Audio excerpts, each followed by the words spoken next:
Uma medida provisória deu novos contornos para o debate sobre as transmissões de futebol no Brasil.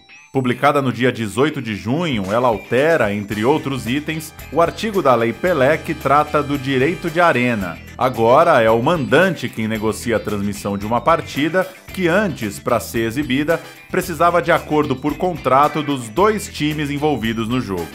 É curioso que um assunto tão complexo receba mudanças numa MP tida como emergencial por conta da crise sanitária e também econômica. Mas há muitos fatores políticos. Um deles é o forte interesse do Flamengo, que visitou Jair Bolsonaro por meio de seu presidente, Rodolfo Landim, e que vive atualmente uma disputa com a Globo. O clube, inclusive, não fechou a exibição dos jogos do atual Campeonato Carioca. Além disso, foi o mais apressado em forçar o retorno do futebol, desejo também do presidente da República, e primeiro clube a entrar em campo, num jogo sem TV.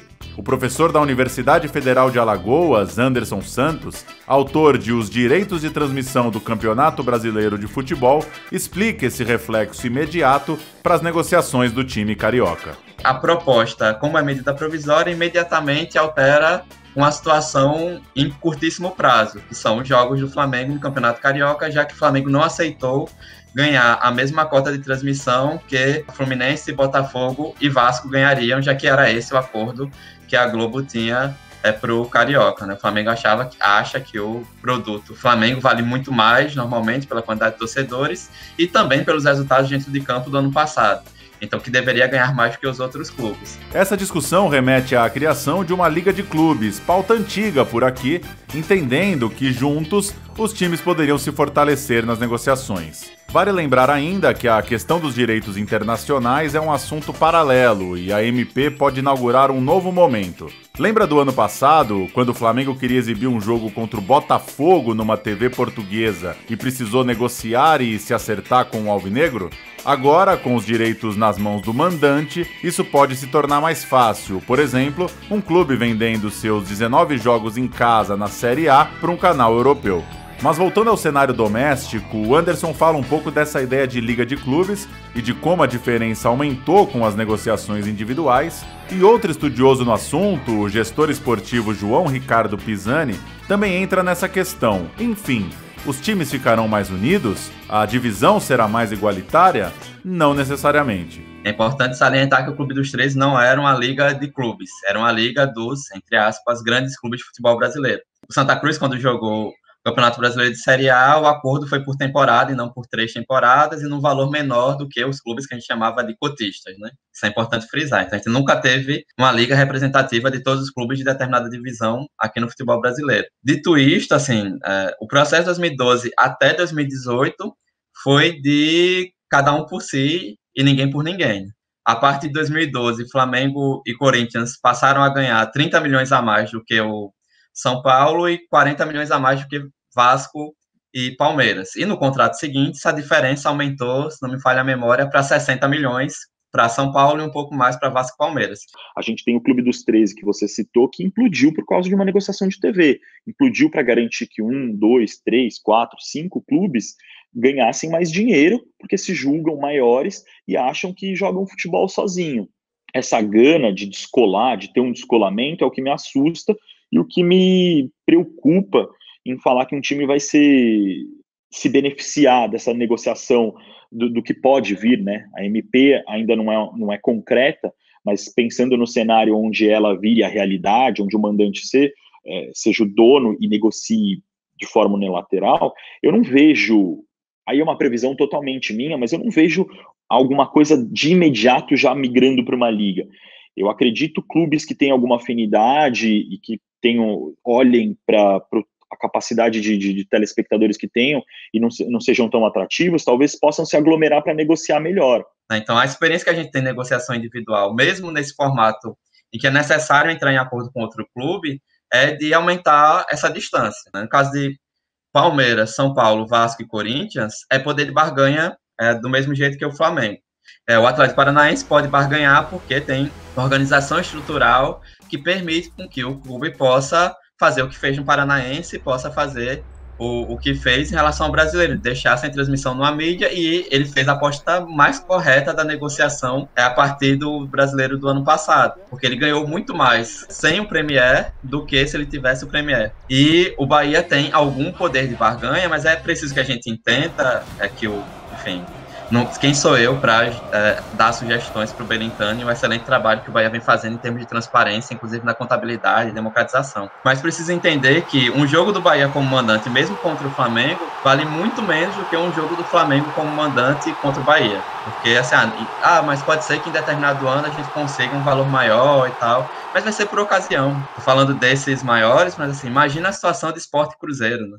O Sport que joga a Série A este ano com dívida com a Globo, porque antecipou a cota de 2019, achando que ia jogar a Série A, jogou a Série B, que a cota é bem menor, e aí começa a Série A devendo, né? Qual é o poder de barganha que o Sport tem para negociar individualmente ou em pequenos grupos de liga com meios de comunicação e streaming, né? Não tem. Mas eu particularmente discordo do argumento.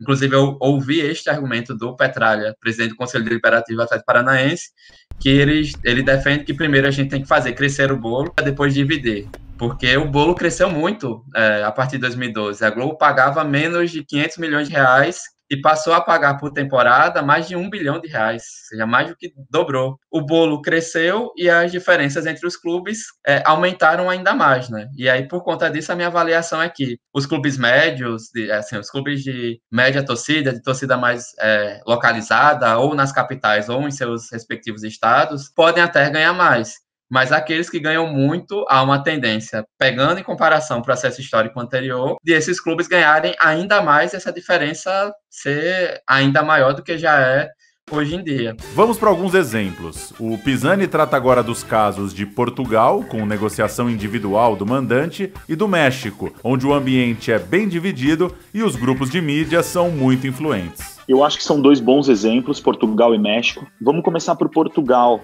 O mandante, ele é dono dos direitos, a negociação normalmente é individual e não necessariamente tem um comprador que concentre tudo.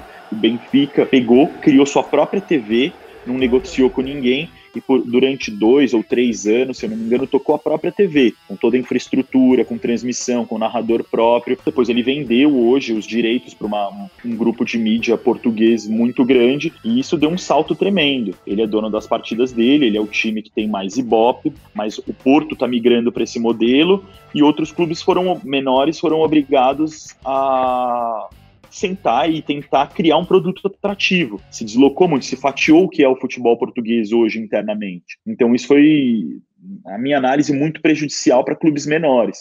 O México é engraçado. O México, ele tem uma camada até anterior, porque lá a TV, os grandes grupos de mídia, vamos chamar assim hoje, acho que TV já quase não faz mais sentido se falar, e uma palavra que a gente vai ver muito no futebol, acho que daqui para frente, já vem olhando para isso, são holdings. Elas são donas de clubes de futebol, de grupos de mídia, de outros negócios. Então, o México, com o América, o maior clube em termos de telespectadores ali, com os maiores índices, a maior torcida, a América é da Televisa.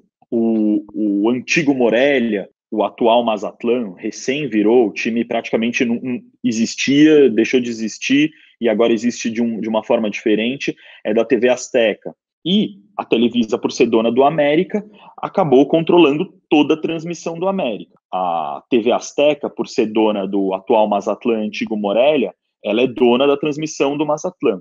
Ali o processo fragmentou, inclusive, a construção do calendário. Cada clube decidiu qual era o horário mais atrativo. O América normalmente joga de sábado, os jogos em que ele é mandante, ele joga de sábado às 7 da noite. Então, essas distorções acabam minando o próprio produto. Você tem uma concorrência interna gigantesca que é muito nociva. E nas principais ligas europeias? Apesar das diferenças e com alguns desgastes internos por conta do poder dos gigantes, elas têm caminhado num sentido oposto, de pensar na força da liga, de pensar num campeonato que seja o mais atrativo possível. E nas ligas europeias, a gente vê um movimento exatamente contrário. O que os Estados Unidos está tentando quebrar só no aspecto regional, e México e Portugal simplesmente aniquilaram nacionalmente, as ligas europeias vão completamente contra esse movimento de juntar os clubes, colocar eles em interesse comum, pensar na liga como um grande produto. Uma coisa muito simbólica recente da Premier League, que culminou até com a reestruturação da própria imagem dela, da marca, foi quando ela deixou de ser Barclays Premier League. Ela deixou de ter um patrocínio para permitir que os clubes tivessem acesso ao mercado de bancos, porque era um mercado conflitante. Então a liga olha para o produto como um todo, ela olha para os clubes como tudo tem que ser atrativo. La Liga entendeu, a duras penas, precisou ter o governo regulando, que Sevilla e Betis era tão importante quanto o Barça e Real. Não adiantava só ter um grande produto ali dentro. Por fim, tanto Anderson quanto Pisani refletem um pouco sobre os riscos e as projeções caso a sinalização da MP se firme, lembrando que medidas provisórias são para casos de urgência e têm prazo limitado. De toda forma, dá para pensar em alguns desdobramentos. E num segundo momento, assim, é preciso que a gente entenda que a MP muda a lei do esporte e que ela altera todo o futebol profissional.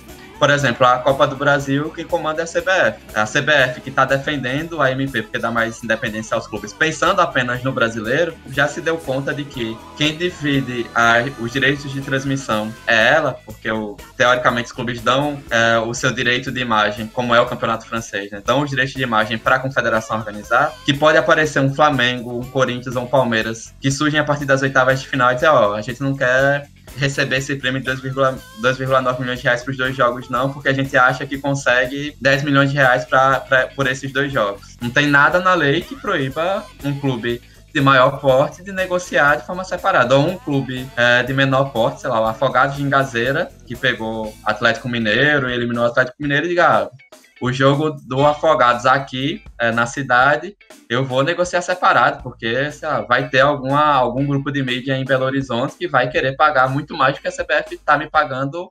Por isso que a gente precisa ter um cuidado e tentar especificar melhor qual é o foco e qual é o interesse. Para a Série A, ok, mas e os outros campeonatos? Como é que ficam nesse processo, né? Eu acho que é um salto muito arriscado para os clubes darem, com pouca gente capaz de dar essa infraestrutura, e que pode ser arriscado. Tem outros elementos também. Um clube regional, um CSA, talvez ele não seja atrativo para a própria região de Alagoas. Então, poderia aparecer uma retransmissora regional ali, uma afiliada ou uma própria afiliada que falasse num primeiro momento, nossa, interessante a gente ter o direito do CSA porque ele dá ibope aqui. Mas espera aí, quanto o Flamengo está cobrando para fazer aqui? Não pode ser mais atrativo eu ter o Flamengo? Talvez o CSA divida a cidade, mas o Flamengo seja mais uniforme, me garanta uma visibilidade maior. Por isso eu acho importante a questão da liga, e eu não vejo tanta vantagem na MP.